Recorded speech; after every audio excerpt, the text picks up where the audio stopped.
The StarCraft Incident. On August 5, 2005, 28-year-old Lee Sung-seop entered an internet cafe in Daegu, South Korea. He ordered a soda, logged into StarCraft, and began playing. Hours turned into days. Witnesses said he rarely moved from his chair, taking only short breaks to the toilet. By the second night, he had been at the keyboard for nearly 50 hours. His posture sagged, his eyes bloodshot, but he kept clicking. The cafe manager urged him to stop, but Lee shook his head and loaded another match. At dawn on the third day, he suddenly collapsed. Paramedics arrived quickly, but he was unresponsive. At the hospital, doctors confirmed cardiac arrest brought on by exhaustion, dehydration, and blood clotting from immobility. He was pronounced dead shortly after arrival. The Pokémon Electrocution. On July 9, 2017, in Iloilo City, Philippines, a 12-year-old boy was playing Pokémon Go with friends. They wandered near a construction site while searching for digital creatures.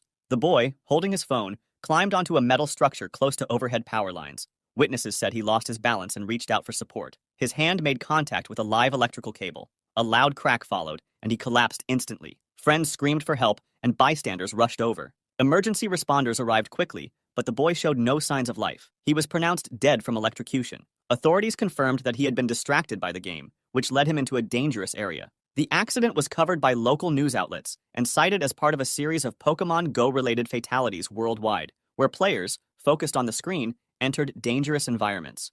The Minecraft Incident. On July 19, 2015, a 17-year-old boy entered an internet cafe in Pampanga, Philippines. He logged into Minecraft and began what became a marathon session. Witnesses said he played for almost 3 straight days, taking only brief naps at the desk. Staff grew concerned when they noticed he had not eaten properly and had barely moved from his chair. On the third day, as he leaned forward to type, his body went limp. He collapsed onto the keyboard and did not get up again. Friends called for help, and staff attempted first aid. Paramedics arrived, but pronounced him dead at the scene. Local doctors later cited cardiac failure linked to severe exhaustion and dehydration after continuous gaming.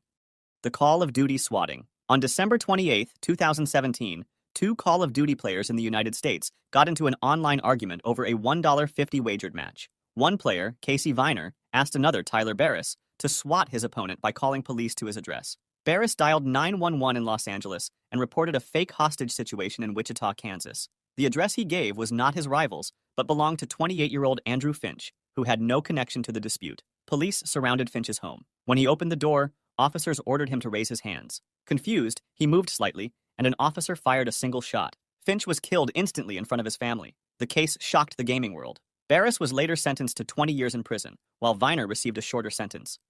The Wii Fit Incident. On December 28, 2009, 25-year-old Tim Eves from Sittingbourne, Kent, received a Nintendo Wii Fit as a Christmas present. Excited to try it, he began using the console's fitness programs on Boxing Day. Family members later reported that he exercised intensely for several hours with the balance board and aerobic mini-games. That evening, after finishing a workout, he complained of chest pains and shortness of breath. His mother urged him to rest. Minutes later, he collapsed in the living room. Paramedics were called immediately. Despite resuscitation attempts, he was declared dead at the scene. An inquest found that Tim had suffered a sudden cardiac arrhythmia. Though rare, doctors noted that strenuous physical activity can sometimes trigger fatal heart irregularities in young adults. The case was widely reported in the UK as the first known death linked to Wii Fit activity. The Counter-Strike Incident. On February 26, 2010, in Chongqing, China, 2 men in their 20s sat in an internet cafe playing Counter-Strike. They began to argue over strategy and insults in the game. Witnesses said the argument grew heated, with both shouting loud enough to attract attention across the room. One man stood up and pushed the other. Staff intervened and briefly separated them, but the fight continued outside the cafe. The aggressor grabbed a knife and stabbed his opponent multiple times in the chest and abdomen. Bystanders called for help, but the victim collapsed on the pavement before paramedics arrived. He was pronounced dead at the scene. Police quickly arrested the attacker, who admitted to losing his temper during the argument. The killing was widely reported in Chinese media as another example of internet cafe disputes turning deadly. Local authorities used the case to highlight the growing problem of violence connected to online gaming in public spaces. The GTA Incident. On August 3, 2008, in Bangkok, Thailand, 18-year-old high school student Paul Wat Chino hailed a taxi late at night. When they reached his destination, instead of paying, he pulled a knife and attacked the 54-year-old driver. He stabbed him multiple times before dragging the body from the car and attempting to drive away. Witnesses quickly alerted police, who intercepted him only minutes later. He confessed that he had been playing Grand Theft Auto and wanted to know what it felt like to hijack a car in real life. Investigators said he showed no signs of intoxication or mental illness, only fixation on the game. The teenager was charged with murder and robbery. He was convicted and sentenced to life imprisonment. Thai authorities responded by temporarily pulling copies of Grand Theft Auto 4 from store shelves, citing the killing as evidence of dangerous influence. The crime received international coverage and became one of the first game-inspired homicides. The VR incident. On December 21, 2017, a 44-year-old man in Moscow, Russia, was at home using a virtual reality headset. He moved through his apartment while immersed in the game, unaware of obstacles around him. Investigators later determined that he stumbled while playing and crashed directly into a glass table. The impact shattered the surface, slicing deep into his body. Alone in the apartment, he was unable to call for help. Neighbors reported hearing a loud crash, but did not enter. Hours later, family members found him lying in the living room surrounded by broken glass. He had bled to death from severe wounds to his head and neck. Moscow authorities confirmed the accident, noting that it was one of the first recorded cases of a fatality linked directly to the use of a VR headset. The unusual circumstances attracted international attention, with headlines highlighting the hidden dangers of playing immersive games in unsafe environments. The World of Warcraft incident. On February 1, 2007, a 26-year-old man walked into an internet cafe in Guangzhou, China. He sat down, opened World of Warcraft, and began to play. Witnesses later said he barely spoke, only pausing for instant noodles or brief toilet breaks. Day 1 passed, then day 2. He remained in the same seat, eyes fixed on the screen, fingers steady on the mouse. By the third day, his movement slowed. At 10 a.m., he suddenly slumped forward onto the desk. Other customers thought he had fallen asleep. After several minutes without motion, staff went to check. They shook his shoulder, but he was limp.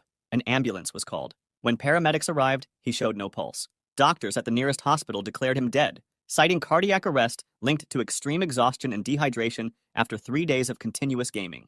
The Halo Incident. On October 20, 2007, in Wellington, Ohio, 16-year-old Daniel Petrick argued with his parents after they confiscated his copy of Halo 3. They had locked the game in a safe, believing he had become dangerously addicted. While they were out, Daniel discovered where the key was hidden and retrieved both the game and his father's pistol. When his parents returned, he confronted them in the living room. He asked them to close their eyes, saying he had a surprise. Instead, he raised the pistol and fired. His mother, Susan, was killed instantly. His father, Mark, was shot in the head, but survived. Daniel attempted to frame his father by placing the gun in his hand. Paramedics arrived quickly and saved him. Daniel was arrested and later sentenced to 23 years to life in prison. The case shocked the United States, raising questions about violent video games and teenage obsession. The Pokémon Cliff. On September 7, 2016, 2 men in Tokushima Prefecture, Japan, were playing Pokémon Go along a coastal path. The mobile game, which used GPS and augmented reality, had become a global sensation only weeks earlier. Players often followed the app into unfamiliar areas while chasing virtual creatures.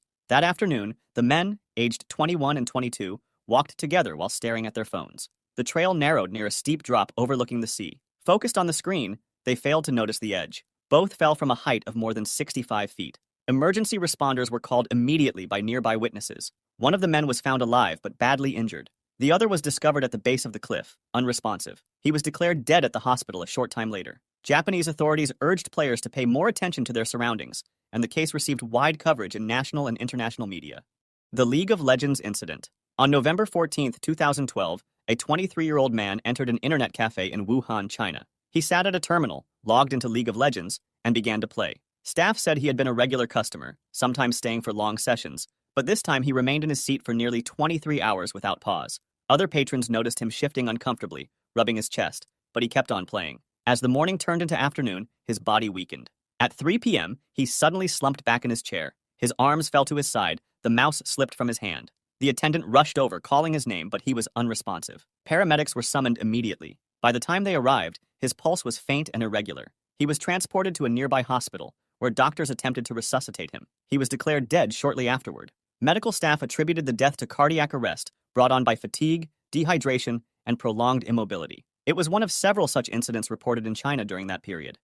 The Lineage II Incident. On March 29, 2005, in Shanghai, 2 friends, Qiu Chengwei and Zhu Kaoyuan, played the online game Lineage II. Qiu loaned Zhu a powerful virtual sword, the Dragon Saber. Weeks later, Zhu sold it for 7,200 yuan without permission. Furious, Qiu demanded its return. When Zhu refused, Qiu reported the theft to police. At the time, Chinese law did not recognize virtual property as real, and no charges were filed.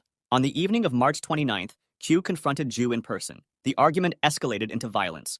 Qiu drew a knife and stabbed Zhu repeatedly. Zhu died from his wounds. Qiu was arrested at the scene. In June 2005, he was convicted of murder and sentenced to life imprisonment with the possibility of parole. The killing became one of the first high-profile cases linking disputes over virtual items to real-world homicide, sparking debate in China over the value and legal status of digital property.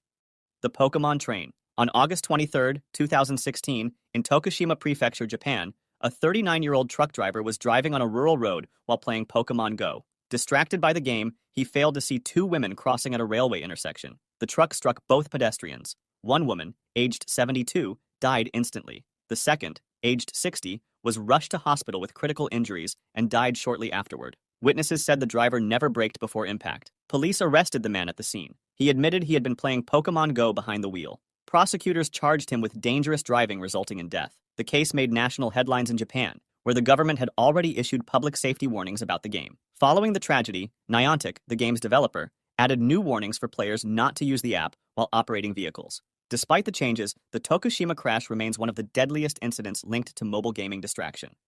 If you enjoyed this video, subscribe for similar ones and feel free to drop suggestions for the next video in the comments.